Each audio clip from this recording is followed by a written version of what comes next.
వాస్తవానికి మమ్మల్ని మంచి పదవిలో కూర్చోబెట్టారు. మేము కూడా ఒక పెద్ద పై చదువులు చదువుకొని ఒక డాక్టర్ వైద్య వృత్తిలోంచి రాజకీయాల్లోకి రావడం జరిగింది. ఆ రోజు మంచి అవకాశం ఇచ్చినప్పుడు కూడా మేము కూడా మా మామగారి 40 పైన సంవత్సరాలు ఉన్న రాజకీయ అనుభవంతో ఈ యొక్క మహేశ్వరం నియోజకవర్గం ఈ యొక్క గడ్డ పైన ఆయనకి అభిమానం ఉన్న దాంతో నన్ను అందరూ కూడా ప్రతి ఒక్క కార్యకర్త కూడా వారు చాలా కష్టపడి నన్ను గెలిపేయడం జరిగింది. వారికి మరోసారి కృతజ్ఞతలు తెలియజేస్తూ మరి ఈరోజు వాస్తవానికి కొన్ని మాటలు విడమర్చి అందరికీ కూడా చెప్పాల్సిన అవసరం ఉంది. జిల్లా పరిషత్లో గతంలో అసలు అటు విధులు నిధులు అనేవి చాలా పుష్కలంగా సమకూరి అయి ఉండేవి. దాంతో స్థానిక సంస్థల బలోపేతం అనేది ఏంటో బాగా క్లియర్గా కనిపించేది. ఈరోజు మరి ఏ యొక్క సర్పంచ్కి కూడా ఎటువంటి పవర్ లేకుండా అది అన్ని ఆన్లైన్ చేసేసి, ఎంపీటీసీలకి కూడా పవర్ లేకుండా జెడ్పీటీసీలు, ఎంపీపీలు, జిల్లా పరిషత్ చైర్మన్లకు కూడా మరి రావాల్సిన నిధులు ఎక్కడికి పోయాయి అని అడుగుతున్నాం. మరి మేము ఈ యొక్క టిఆర్ఎస్ గవర్నమెంట్ పాలనలో వాస్తవానికి స్థానికంగా నిధులు అనేవి ఎక్కడ కూడా అందలేదు.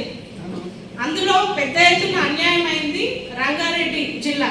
ఎందుకంటే రంగారెడ్డికి సోర్స్ ఫండ్స్ అనేవి టీడీఎస్, డిస్ట్రిక్ట్ మినరల్ ఫండ్, ఇవేవి కూడా రాకుండా మమ్మల్ని పాలించాలి ప్రజాప్రతినిధిగా ఫోర్ ఫ్రంట్ లో ఉండి మరి మన యొక్క టిఆర్ఎస్ శ్రేణులందరికీ అండదండలుగా ఉండాలి అని అంటే అది చాలా గ్యాప్ వచ్చేసింది. ప్రజా పాలనకి, ప్రజల యొక్క అవసరాలకి స్థానికంగా తిరిగేది సర్పంచ్లు, ఎంపీటీసీలు. వారు పైకి వచ్చి స్థానికంగా ఉన్న సమస్యలన్నీ కూడా వివరించి నిధులు తీసుకొని వెళ్ళి స్థానికంగా అభివృద్ధి చేయాల్సిన నేపథ్యంలో ఒక పొలిటికల్ ఈకోసిస్టమ్ అంతా డిస్టర్బ్ అయిపోయింది. డిస్ట్రిక్ట్ మినరల్ ఫండ్ కూడా అటు ఎమ్మెల్యేస్కి ఇచ్చారు. వాస్తవానికి ఎమ్మెల్యేస్ ని ముందులో పెట్టి అటు స్థానిక సంస్థలు ఉన్న జెడ్పీ చైర్మన్ హోదా అంటే ఒక క్యాబినెట్ హోదా, దానికి ఇవ్వాల్సిన గౌరవం ఇవ్వకుండా ప్రతిదానికి ఎమ్మెల్యేలని ముందు పెట్టి వారి వెనకాల నడిచి వారు ఏది చెప్తే అది వినమని అలా మమ్మల్ని నడుచుకోమన్నారు. సో అక్కడ మాకు ప్రజలకు కావాల్సిన స్థానిక సమస్యలన్నింటికీ కూడా గ్యాప్ వచ్చేసింది. మేమేమీ చేయలేకపోయినాం. వాస్తవానికి ఉన్న జిల్లా పరిషత్ చైర్మన్లు అందరూ కూడా మహిళలందరినీ కూడా ఎన్నుకొని మంచిగా చదువుకున్న మహిళలందరికీ కూడా మంచి పదవులు ఇచ్చారు. కానీ చదువుకున్న వాళ్ళు ఇట్లాంటి గ్యాప్ వచ్చిన దగ్గర ఏమీ అడగకుండా ఉండొద్దు అనడం అది సాధ్యం కాదు. ఎందుకంటే మేము తిరిగేది ప్రజల సమస్య కోసం, జిల్లా అభివృద్ధి కోసం. మరి మేము నిధులు లేకుండా చాలా ఇబ్బంది పడ్డాం. కాబట్టి ఈరోజు వాస్తవానికి కూడా మీతో మాట్లాడుతుంది తెలంగాణలో ప్రతి ఒక్క సర్పంచ్, ఎంపీటీసీ, జెడ్పీటీసీ, ఎంపీపీ వీరందరితో కూడా మాట్లాడుతున్నారు. వీరందరూ కూడా వినాల్సిన అవసరమే. స్థానిక సంస్థల బలోపేతానికి టిఆర్ఎస్ గవర్నమెంట్ అస్సలు పెద్ద పీఠం వేయలేదు. ఒక కోణంలో చెప్పుకోవచ్చు, హరితహారం మొదలు పెట్టారు, అది మంచి బేస్ అయింది. మిగతా పరిశుభ్రత గురించి చెప్పారు, కానీ అక్కడ నిధులు మళ్ళా లేవు. అటు ప్రజాపాలనకి అధికార పాలనకి అసలు తేడా ఏంటి అని ప్రజాప్రతినిధులు ఒక ఆన్సర్ చెప్పుకోలేని పరిస్థితిలో ఉంది. ఉండేది పాఠశాలలు, హాస్పిటల్స్. మరి ఈరోజు వాస్తవానికి 5 సంవత్సరాలు కూడా పంచాయతీ రాజ్తో మేము ప్రతి ఒక్క మీటింగ్ లో ప్రతి గ్రామ పంచాయతీ సర్పంచ్ కానీ, వార్డ్ మెంబర్లు కానీ, స్కూల్లో స్వీపర్ కానీ, స్కావెంజర్ కానీ లేరు. మరి అంత పెద్ద గవర్నమెంట్ కనీసం ఇవి కూడా సమకూర్చలేకపోయినారు. అంటే కింద స్థాయిలో, క్షేత్ర స్థాయిలో తిరిగే సర్పంచ్లు, ఎంపీటీసీలకు ఎంత ఇబ్బంది అయిందో అవుతుంది. అటు ప్రజలకి కూడా మరి మన ఊరు మన పడి అని తెచ్చారు. దాంట్లో కూడా మీ అందరూ కూడా గమనించాలి. అవి కేవలం ఫ్యాన్లకి, లైట్కి, ఏదో కొన్ని చోట్ల కలర్కి. డిజిటల్ క్లాస్ రూమ్స్ అన్నారు, అవసరం ఎన్నో వేల స్కూళ్ళలో అయితే 1-6 స్కూల్లోనే వచ్చినాయి. అది కూడా కరెంట్ లేదు, కరెంట్ బిల్లులు కట్టడానికి డబ్బులు లేవు అని అన్నారు. ఇవన్నీ చూస్తూ ఉంటే ఎక్కడ ఉంది మనకి ప్రజాస్వామ్యం అనేది ఎటైపోతుంది, మరి గ్రామీణ వ్యవస్థ అనేది ఎటుపోతుంది? ఇవన్నీ కూడా అందరూ కూడా దృష్టి పెట్టాలి. ఈరోజు నిజంగా కూడా మరి స్థానిక సంస్థలకు ఇంత ఇబ్బంది జరుగుతుంది. కాబట్టి మరో విషయం, గత టర్మ్ లో టిఆర్ఎస్ పార్టీ మళ్ళీ విజయవంతులై గవర్నమెంట్ ఫామ్ చేసినప్పుడు అవసరం లేకుండా మళ్ళీ ఆ 12 మంది ఎమ్మెల్యేలని అపోజిషన్ పార్టీ నుండి తెచ్చి అపోజిషన్ స్టేటస్ కోల్పోయినారు. అది అసలు అవసరమే లేదు. ఎందుకంటే ఒక పార్టీ అన్నప్పుడు కేవలం ఎమ్మెల్యేనే కాదు, ఓడిపోయిన ఎమ్మెల్యేలు ఉంటారు, జెడ్పీటీసీలు ఉంటారు, ఎంపీపీలు, చిన్న కార్యకర్తల నుంచి అదొక టీం. ఆ టీమ్ స్పిరిట్ తో అందరూ కలిసి పనిచేయాలి. కేవలం ఎమ్మెల్యే సెంట్రిక్ అడ్మినిస్ట్రేషన్ అని కాదు, ఎమ్మెల్యే ఎక్సెంట్రిక్ అడ్మినిస్ట్రేషన్ అయిపోయింది. ఎమ్మెల్యే ఎక్సెంట్రిక్ అంటే కొంచెం పిచ్చి, అంటే ఓన్లీ ఎమ్మెల్యేల పిచ్చి. మరి అంత ఎమ్మెల్యేలని ముందుకు పెట్టినప్పుడు ఎమ్మెల్యేలను ఎందుకు గెలవలేకపోయినారు? ఎందుకంటే మనలో కూడా అన్ని నిజంగానే ఫాల్ట్స్ ఉన్నాయి కాబట్టి ఈరోజు మేము అదే క్వశ్చన్ చేస్తున్నాము. స్థానిక సంస్థల బలోపేతంలో గత గవర్నమెంట్ విఫలమైంది. అందుకే ఇప్పుడు రేవంత్ రెడ్డి గారిని ప్రత్యేకించి కలిసి మేము కోరడం జరిగింది. మేము కోరే కంటే ముందే వారు స్థానిక సంస్థల పైన దృష్టి పెట్టి మేము తప్పకుండా మీ అందరికీ కూడా నిధులు సమకూర్చుతాము అని వారు వాగ్దానం చేయడం జరిగింది. వాస్తవానికి కూడా స్టేట్ గవర్నమెంట్ ఫండ్స్ లో సెంట్రల్ గవర్నమెంట్ వాళ్ళు ఇన్వాల్వ్ కాకూడదు. లోకల్ బాడీ స్థానిక సంస్థల ఫండ్స్ లో స్టేట్ గవర్నమెంట్ వాళ్ళు కూడా ఇన్వాల్వ్ కాకూడదు. దేనికి అది కంపార్ట్మెంటలైజ్ అయ్యి ప్రతి ఒక్క ప్రజాప్రతినిధికి నిజంగా కూడా ఆ యొక్క పవర్ ఉంటే వాళ్ళు చాలా చక్కగా నడుపుకోగలుగుతారు. వాస్తవానికి హాస్పిటల్స్, స్కూల్స్, ఈ రోజు టీచర్ల రేషియో కూడా మీరు మీడియా మిత్రులు ఇక్కడే ఉన్నారు, గ్రామీణ ప్రాంతాల టీచర్స్ రేషియో చూడండి. అసలు టీచర్స్ కరెక్ట్ గా ఉన్నారా లేరా అని. అసలు టీచర్స్ కరెక్ట్ గా లేరు. సిలబస్ అయిపోతా ఉంటుంది, ఎగ్జామ్స్ వస్తూ ఉంటాయి, కొన్ని సబ్జెక్ట్స్ కూడా టచ్ చేయలేదు. అట్లాంటి ఎంపవర్మెంట్ స్థానిక సంస్థలకు కూడా ఇవ్వాలని చెప్పి మేము ఇప్పుడున్న ముఖ్యమంత్రి గారు రేవంత్ రెడ్డి గారిని కూడా కోరడం జరిగింది.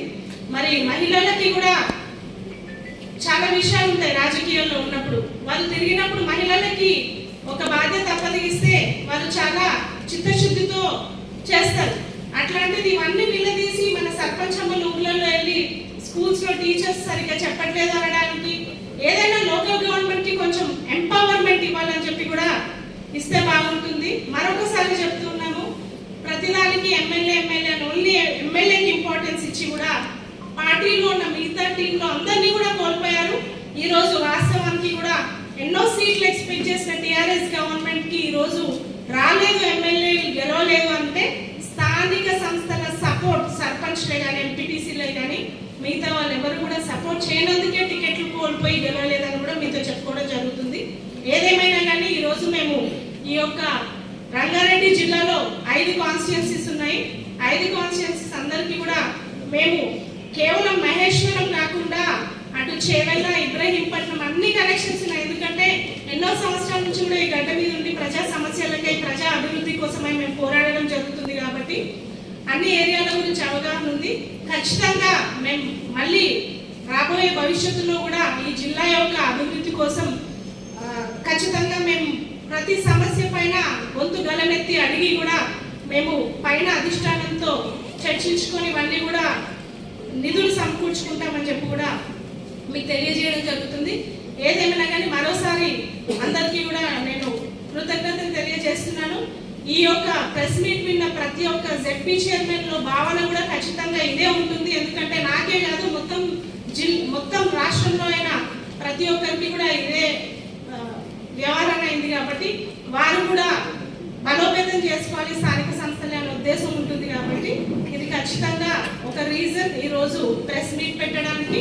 మరియు మేము టిఆర్ఎస్ పార్టీలోంచి గవర్నమెంట్ ఫామ్ అయిన కాంగ్రెస్ పార్టీకి మేము ఈరోజు పార్టీ మారాలని నిశ్చయించుకొని టిఆర్ఎస్ పార్టీకి రాజీనామా లేఖలు అందిస్తున్నాము.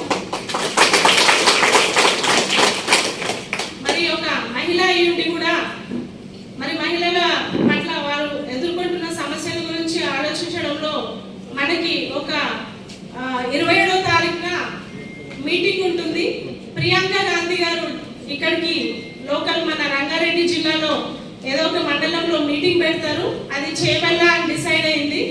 ఆ రోజు మేము ప్రియాంక గాంధీ గారిని కలిసి మరి మహిళలకి ఎటువంటి బహుమతి అందిస్తారో అని కూడా వారు డిక్లేర్ చేయబోతున్నారు. ఎందుకంటే ఈ యొక్క ప్రజలలో మార్పు కావాలన్న గవర్నమెంట్, ప్రజల మార్పు కోసం పనిచేసే గవర్నమెంట్ మహిళల కోసం చాలా పెద్ద పీఠం వేశారు. ఉచితంగా బస్సులు ఇచ్చారు. ముందు దాని గురించి కూడా అనవసరంగా బస్సుల్లో ప్రయాణిస్తున్నారు అది ఇది అని కూడా ఏదో అన్నారు. కానీ ఇప్పుడు అది చాలా స్ట్రాటజైజ్ చేశారు. కేవలం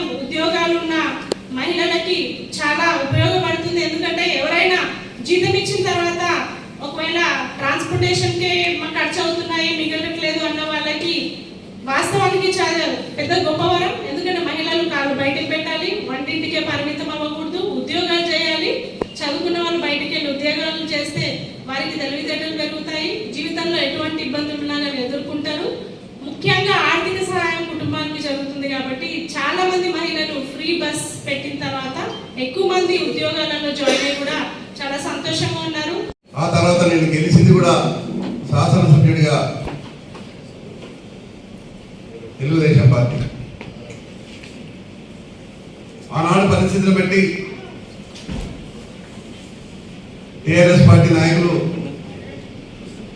మా దగ్గరికి వచ్చి సీనియర్ లీడర్లు తప్పకుండా కాన్స్టిట్యూన్సీ అభివృద్ధి కోసం రావాలన్నప్పుడు నేను వెళ్ళిన పరిణామాలు మీరు చూశారు. శాసనసభ ఎన్నికల్లో నేను ఓడిపోయిన తర్వాత కాంగ్రెస్ పార్టీలో గెలిచిన వాళ్ళు తీసుకొచ్చి టీఆర్ఎస్ పార్టీ వచ్చి మంత్రులు ఇచ్చారు. అయినా నేను సహకరించా, 5 సంవత్సరాలు సహకరించా, మళ్ళీ 4 సంవత్సరాలు సహకరించా. కానీ ఏదో మాటలు చెప్పి పబ్బం గడిపారు తప్ప నాకు వాల్యూ ఇవ్వలేదు. కానీ అది కూడా జిల్లా పరిషత్ చైర్మన్ కూడా రోజు మేము ఫైట్ చేసి తీసుకున్నాం. జిల్లా పరిషత్ మనం గెలిచాం చైర్మన్గా. కానీ రాజకీయ ప్రస్తావనలో శరవేగంగా జరుగుతున్నటువంటి దాంట్లో ఇప్పుడు ఉన్నటువంటి ముఖ్యమంత్రి రేవంత్ రెడ్డి గారి గత అనేక సంవత్సరాల నుంచి మేము కలిసి పనిచేసాం. వారు ఎన్నికల ముందే అడిగారు, రమ్మన్నప్పుడు నేను పోలేదు. అయినా వీళ్ళలో మార్పు వస్తుందేమో, ఏదైనా ఏది కన్నా గౌరవిస్తారేమో, తెలిసి మాట్లాడతారేమో అంటే మాట్లాడగలిగింది. నేనే ఎన్నోసార్లు కల్పించుకొని పోయినప్పుడు తప్పకుండా మీకు తగినట్టు గుర్తింపు ఇస్తామన్నప్పుడు జరగలేదు. నేను అధికారం కోసం మాట్లాడుంటే ఈరోజు ఎన్నో పదవులు వచ్చాయి. నేను ఎన్నడూ దానికి పాకలాడను కూడా. మీకు అందరూ తెలుసు, మీకు దగ్గర నుంచి చూస్తున్నాను. అయితే మహేష్ శాసనసభ్యుడిగా ఒక 9 సంవత్సరాలు కూడా చైర్మన్గా ఈ హైదరాబాద్కు నాకున్నటువంటి ఈరోజు మీరు చెప్పాలంటే చాలా ఉంది. చాలా కష్టపడ్డా. ఆనాడు ముఖ్యమంత్రి గారు నాకు అవకాశం ఇచ్చారు. ఎన్టీ రామారావు గారు, చంద్రబాబు నాయుడు గారు కానీ నాకు ఇచ్చారు. ఆ సమయంలో మీకు తెలిసినాడు మందమనమలోడు కానీ, ఆర్సీఏ రోడ్డు కానీ, తుమ్మలూరు నుంచి మహేశ్వరం కానీ, మహేశ్వరం నుంచి తూఫాన్పేటకు కలిపేటువంటి కందుకు నుంచి కానీ ఆ రోడ్డు 270 కోట్ల రూపాయలు తీసుకొచ్చి అభివృద్ధి చేశారు. ఈ చెట్లగుట్టలు కూడా ప్రస్తుతం ఉన్నటువంటి శాసనసభ్యురాలు మంత్రిగా ఉండి చెట్లు కూడా బాగా చేయలేకపోయారు. నేను చాలా సందర్భాల్లో చెప్పాను, నేను తిరిగాను కూడా, చెప్పాను కూడా, కానీ జరగాలి. అందుకనే రేవంత్ రెడ్డి గారి పిలుపు మేరకు ఈ ప్రాంతంలో పాఠశాలలు కానీ, ఈ ప్రాంతంలో రోడ్లు కానీ, డ్రైనేజీలు కానీ ఈ 5 సంవత్సరాలు 9 సంవత్సరాలు ఏమి జరగాలి, ఆశించంత జరగాలి. ఈ విధంగా శరవేగంగా హైదరాబాద్ నగరం విస్తరించినప్పుడు మన కాన్సెప్ట్ జరగలేదనేది నా మనసులో ఇప్పటికీ ఉంది. అందుకనే అందరూ రేవంత్ రెడ్డి గారి నుంచి పిలుపు రావడం, నేను కానీ డిప్యూటీ చైర్మన్ గారిని పోవడం, వారు ఆహ్వానించి మీరు రావాలన్నప్పుడు తప్పకుండా చేరుతున్నామని చెప్పే సందర్భంలో మీతో ఇంటరాక్ట్ అవుదాం, ఒకసారి మీ హావభావాలతో మాట్లాడదామన్న ఉద్దేశంతో